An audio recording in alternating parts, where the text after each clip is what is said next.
Welcome back, everyone. Just minutes until the market close, and Yahoo Finance's Jared Bilkre is standing by with the analysis on what's been at play during today's trading session as major averages are holding on to gains. Without any further delay, let me bring in Jared Bilkre. That's right, and we have those gains broad-based, and I'll get to some of the other tickers in a second, but want to kick it off with some breaking news on the Wi-Fi Interactive, and that is regarding Roblox. Now, the NFL is now going to be teaming up with them to expand their metaverse presence, and it's going to be called NFL Tycoon. They're going to have virtual live events and activations that coincide with games, and fans will be able to compete against each other in the metaverse. No word on if they will be able to compete against the players. That would be interesting too. You can see here Roblox is up 10%, but I want to put a max chart up.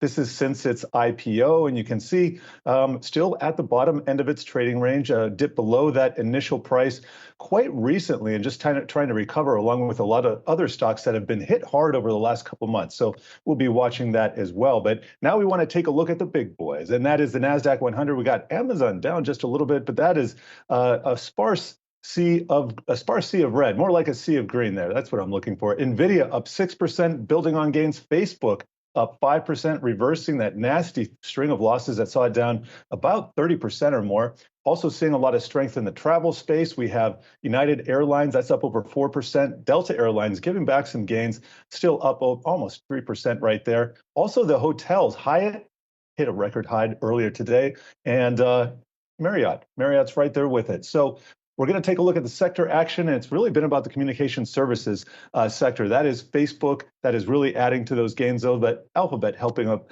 a little bit as well. Real estate is in the number 2 spot, but materials and tech, those are also outperformers. All of those sectors are up more than 2%, so it's really been a day about the mega caps and also real estate. Want to look at our leaders mix here. We're seeing cannabis stocks. That's MJ. That ETF is up over 5%. Then we see the ARK Innovation ETF. That's up almost 5%. IPOs, solar energy, China, all of these are outperforming. So really a risk-on event here. Although I would note the S&P 500 still needs to clear that 4,600 level.